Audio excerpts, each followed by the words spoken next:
te edifique, me gusta.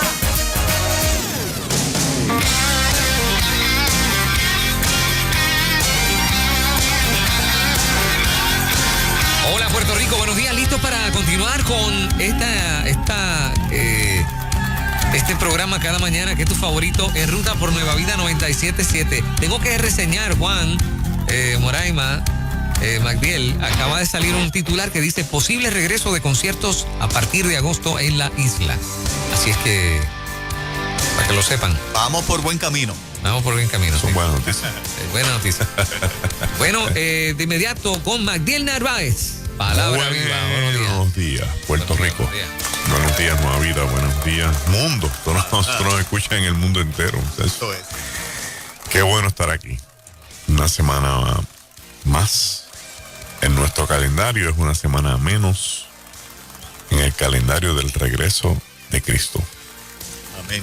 Y hay unos pastores que me han escrito para ver si podíamos usar palabra viva para hablar sobre el regreso de Cristo desde una perspectiva, la resurrección de Cristo, desde una perspectiva apologética. Me llamó la atención y quiero que lo escuche y grabe este mensaje y lo guarde para que lo repita y lo comparta con los hermanos, lo critique, lo desmantele y todas esas cosas. La fe de la iglesia cristiana está sujeta a la resurrección de Cristo. Pablo en su teología dice, pero en blanco y negro, o sea, si Cristo no hubiera resucitado de los muertos, vana sería nuestra fe. Y lo está diciendo para separar el evangelio de cualquier otra tendencia religiosa o de cualquier secta, movimiento espiritual del que sea. ¿Por qué? Dice, bueno, porque existen muchas tendencias religiosas que casi todas van a tener lo que se llama un líder, un precursor, un fundador, pero toda esa gente se muere y al morirse lo que queda es el recuerdo del individuo con algunas de sus palabras y sus doctrinas. En el caso del evangelio, y el evangelio yo lo considero como el corazón del cristianismo. Usted le saca el evangelio del cristianismo y se murió el cristianismo. En el caso del evangelio, Jesucristo, que es el anunciador del reino de los cielos en la tierra, el Mesías y el Salvador, Jesús resucita y al resucitar, todo lo que predicó, todo lo que prometió, cobró vida otra vez, porque Él no está muerto. Entonces vamos a mirar esto como en 3 vagoncitos de un tren. Vamos a empezar por las palabras de Jesús. Hay un libro que se titula El Quinto Evangelio. Sí, es así. El autor se murió, Giza Vermes, G-E-Z-A, ese es el nombre, Giza, y el apellido es Vermes, V-E-R-M-E-S, profesor emérito de la Universidad de Oxford, judío, de gran calibre. Lo puede conseguir electrónicamente o lo puede conseguir también por correo, ya que Moraima ahorita está hablando de cómo estas empresas han ido aumentando sus bienes. Y en ese libro él dice, este no es un evangelio adicional, este es la compilación de los dichos de Jesús, de aquellos que él entendía, que este judío entendía, que eran certeros porque están contenidos dentro de la estructura judía social del tiempo de Jesús. O sea que los dichos de Jesús él los podía encontrar en la judaica, él los podía encontrar en cualquier literatura judía, porque era normal para un judío de su época hablar en parábola, porque era normal para un maestro judío de su época hacer comparaciones y analogías. era normal a estar evaluando la ley e interpretando. Entonces él agarra los dichos de Jesús, los filtra por la estructura judía y dice, mira, Jesús, lo que dice la Biblia que Jesús dijo, 95% es verdad. Dice un análisis espectacular, él es un libraco. Ahora para aislamiento, leérselo es buenísimo. Y uno de los temas que surge es que Jesús en uno de sus discursos, que son los anuncios de su final y su regreso, siempre termina diciéndole a los discípulos, es menester que el Hijo del Hombre caiga en manos pecadoras, que lo golpeen, que lo azoten, que lo hieran, lo lastimen, que sea crucificado, y dice, y al tercer día que resucite de los muertos. Así que vamos a empezar, porque el primero que dice que va a resucitar es él. Y entonces tú dices, ¿para qué Cristo va a decir que va a resucitar si no lo va a hacer? ¿Qué tipo de engaño es este? Hay gente que dice, no. Lo que pasa es que como los textos se escribieron después, viene Jesús y muere. Entonces, como él dijo que iba a resucitar, vino a la iglesia y alteró los textos. Vamos a ver si eso es verdad. Vamos a ver si eso es verdad. Disculpen. Después de esa evidencia de que es el mismo Jesús el que anuncia su resurrección, cosa que los discípulos pudieron haber puesto en tela de juicio, porque no es lo mismo que Cristo con su poder resucite a Lázaro, al hijo de la viuda de Naín, a la hija de Jairo, a que él se levante de los muertos. Estamos hablando de dos eventos totalmente diferentes. Una cosa es que una persona con el poder del Espíritu Santo le ponga las manos a un muerto y lo resucite en el nombre del Señor, en cuyo caso yo tengo evidencia de que eso es real, porque mi abuelo fue un hombre a quien Dios usó en la década de los 30 para resucitar 4 personas y está en el récord establecido en un libro llamado Pioneros del Pentecostés. Estamos. Okay. Y de los descendientes de esa gente todavía hay testificando. Yo me encontré una señora en Connecticut que me dijo, gracias a su abuelo yo existo. Y así, porque cuando mi mamá era pequeñita, mi abuelo oró por ella, ella estaba muerta, resucitó, y al ella resucitar y tener vida, le dio vida a toda su descendencia. Wow. Así que no es lo mismo resucitar a un muerto que resucitarse a sí mismo. Entonces Pablo dice, no, el Dios, el Padre de Jesús, lo levantó de los muertos. O sea, aquí estamos hablando de un elemento que va más allá del milagro curioso de una resurrección normal, porque si Lázaro resucitó, volvió a morir. Si la hija de Jairo resucitó, iba a morir como quiera, pero Cristo resucitó para nunca más ver muerte, sino para consolidar la gloria del cielo en el cielo, ahora en la tierra, y al haber resucitado debajo de la tierra. Entonces consolidó todo el poder y la gloria en un solo ente, conocido y visible para el mundo físico. Después de esto, vamos a movernos a la literatura de la resurrección. ¿Por qué? Porque los evangelios tienen toda una colección, un compendio de narrativas que tienen que ver con el resucitado. Las primeras de ellas son la tumba vacía. Existen 4 historias sobre tumba vacía. Hay una en cada evangelio. Pero tenemos un pequeño problema, que ninguna cuadra con la otra.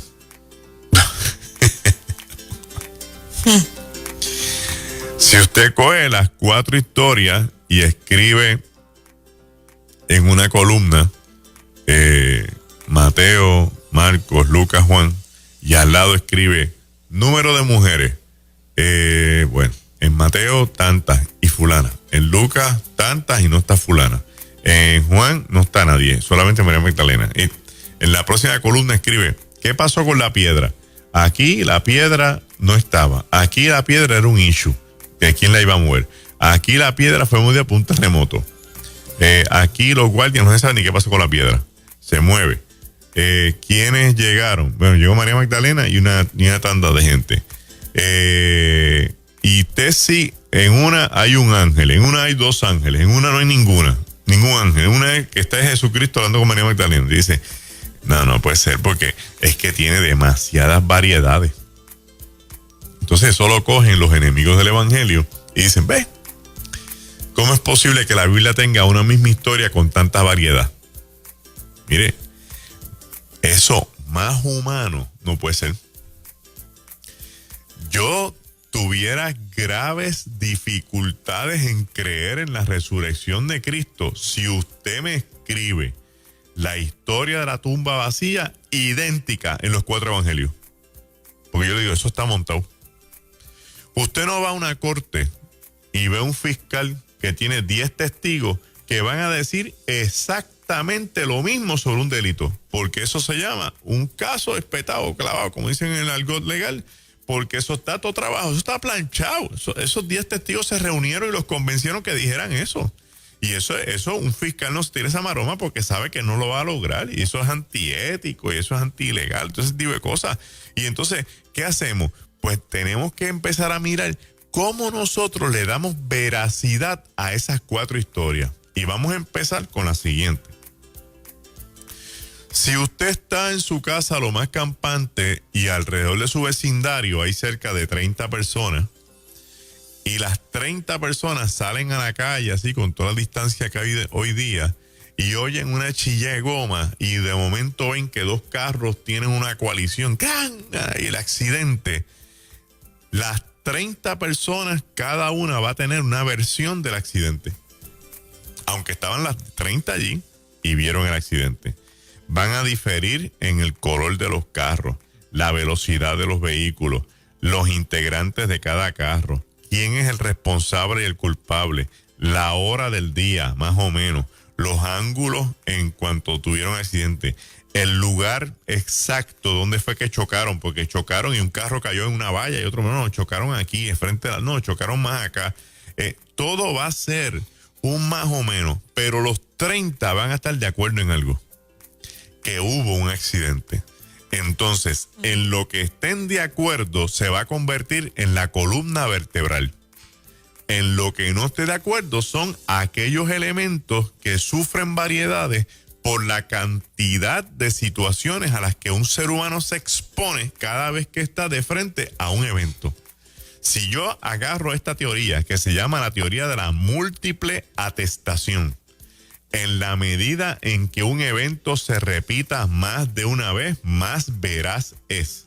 Y agarro esa teoría y la circunscribo a que hay 4 historias de tumba vacía donde la columna vertebral es que el cuerpo no está y tenemos 4 tumbas vacías, una en cada historia. Estoy diciendo, mis queridos hermanos, que más cierto que nada es que Jesucristo salió de esa tumba y la dejó vacía, que cada autor puso el nombre de las mujeres que conocían, que cada autor tenía más una idea de lo que pasó con las piedras, que cada autor tuvo que depender de las narrativas en cuanto a las apariciones de los ángeles, porque esas no les contan a ellos. A ellos les conta que ellos fueron a la tumba y la vieron vacía. Que el detalle bien importante, que las mujeres son las que entran en la tumba, pero cuando salen van donde los hombres a contarles lo que pasó y los hombres vienen y van a la tumba a validar lo que las mujeres dijeron, porque en el tiempo de Jesús el testimonio de una mujer no vale, pero el de los 2 hombres sí. Así que fíjese que el texto en Lucas dice que después que María Magdalena y las mujeres le anuncian a los hombres que la tumba estaba vacía, Pedro y Juan llegan a la tumba para validar el testimonio de María y en vez de María decir que Cristo había resucitado, ahora lo dicen Pedro y Juan. Vamos a seguir con otro vagoncito.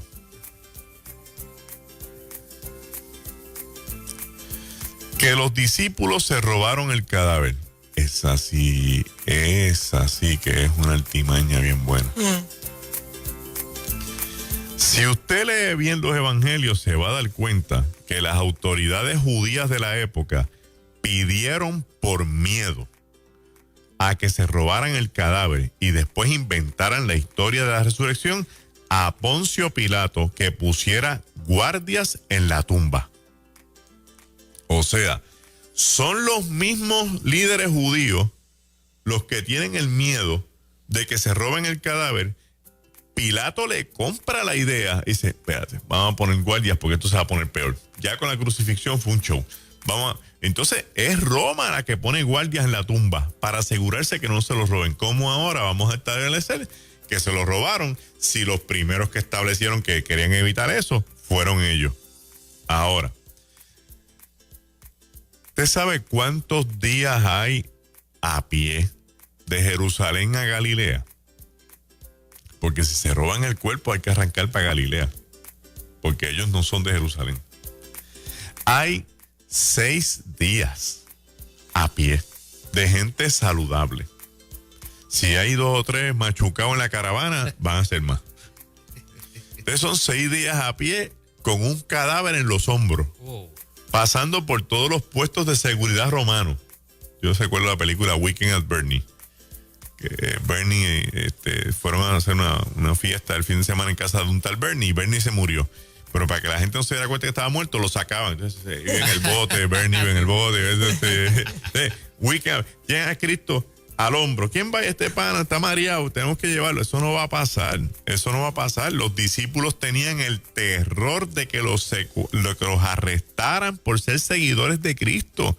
Y se quedaron escondidos por miedo a ver cómo podían regresar a la Galilea. De dónde iban a sacar valor para llevarse un cuerpo y desaparecerlo en la Galilea para después venir con la estructura de que van a todos a convenir en montar la mentira de que Cristo resucitó, y después de montar la mentira nadie falló en decir la verdad. De verdad. Mira, hace falta más fe en eso que para creer que Cristo resucitó de los muertos. De verdad. Entonces, ¿qué pasó? Pues resucitó. Entonces, tiene una cantidad de apariciones. ¿Sí? Ya tenemos aquí, Cristo lo dijo, la tumba está vacía, los discípulos no se pudieron robar el cadáver. Ahora vamos a las apariciones. Se le apareció a un sinnúmero de gente. El mejor argumento sobre la resurrección en cuanto a las apariciones lo tiene Lee Strobel en su libro El caso de Cristo, The Case of Christ. Y este libro lo hicieron en película, y la película está casi al centavo como el libro. Si a usted no le gusta leer, búsquese la película por cualquier compañía de estas que está vendiendo todo por internet, o búsquelo en las compañías que ofrecen servicios de película, páguelo y vea El caso de Cristo, porque en cuanto a lo que tiene que ver con el asunto de la resurrección y las apariciones, él va donde una socióloga, una profesora en sociología, le dice, ¿es posible que una persona se le aparezca a 500 seres humanos y los convenza de que él resucitó, para que todos se pongan de acuerdo y por más de 1000, 2000 años la mentira dura? Y la socióloga le dijo, eso no es posible ni por casualidad, porque tan pronto se acaba el discurso de que todos nos vamos a poner de acuerdo para mentir, alguien va a estar dispuesto a decir no.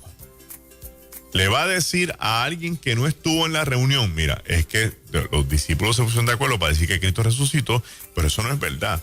Realmente el cuerpo, no sabemos dónde está, pero no es cierto. Alguien le va a decir a la familia, eso es mentira. Alguien le va a decir a un amigo, eso fue un plan que hicimos nosotros para convencer a la gente. Es demasiada gente corriendo con una mentira a la vez.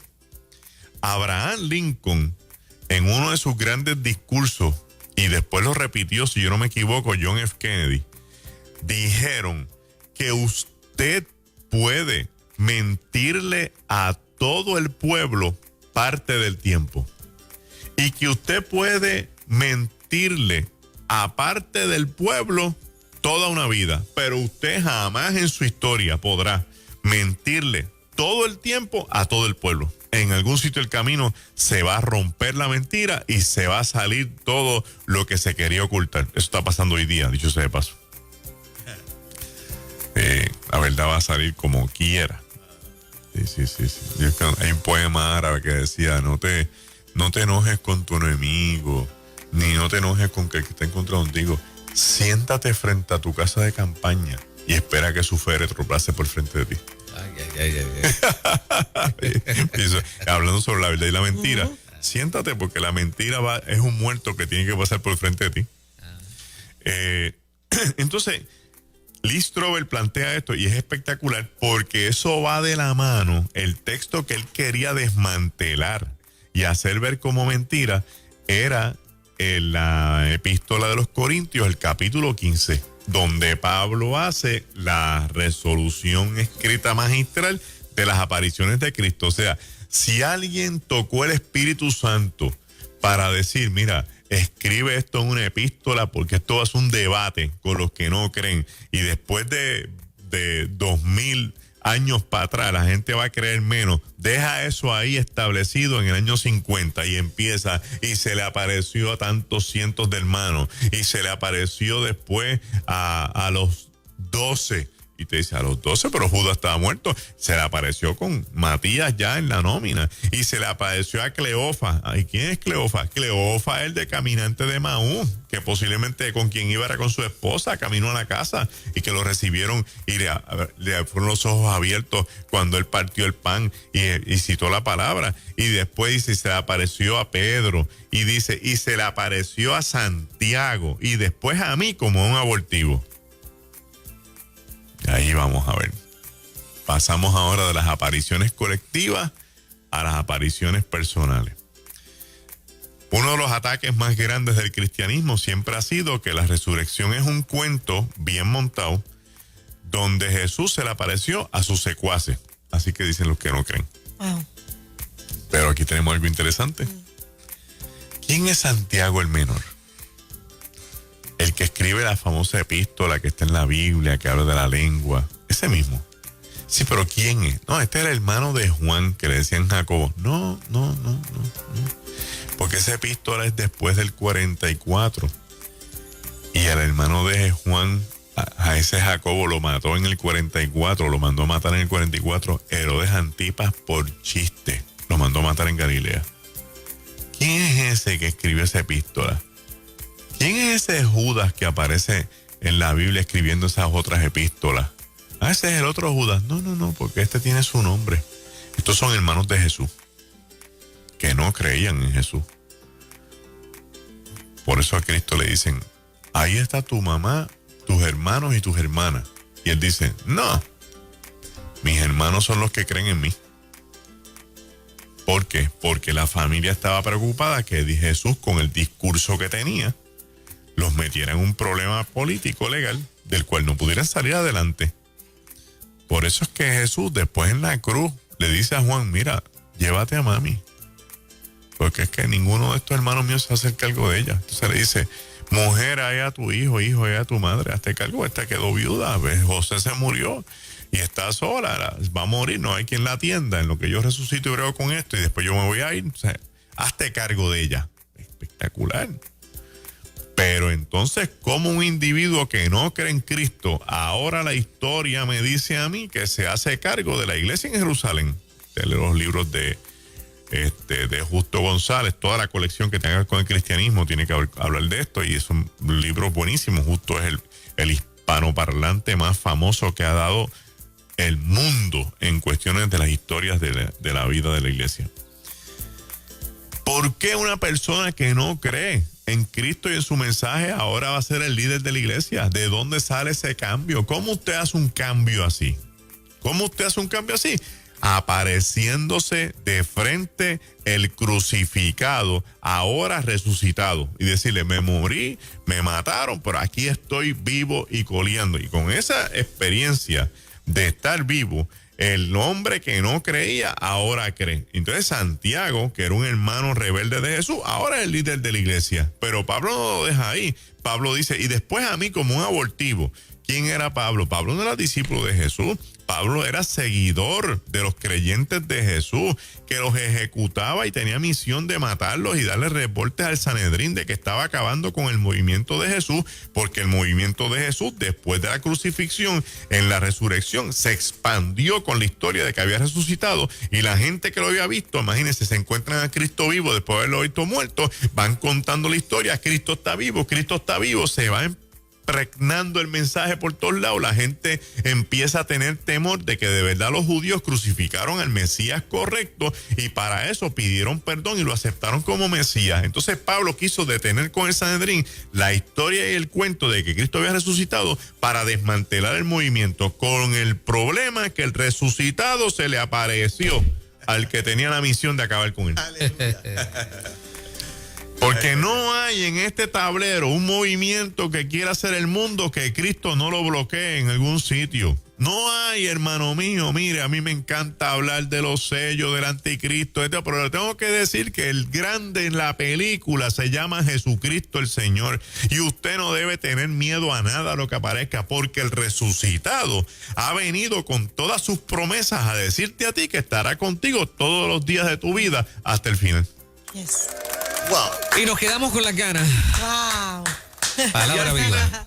Para ponerle la cherry al mantecado. Ajá. Nadie da la vida por una mentira.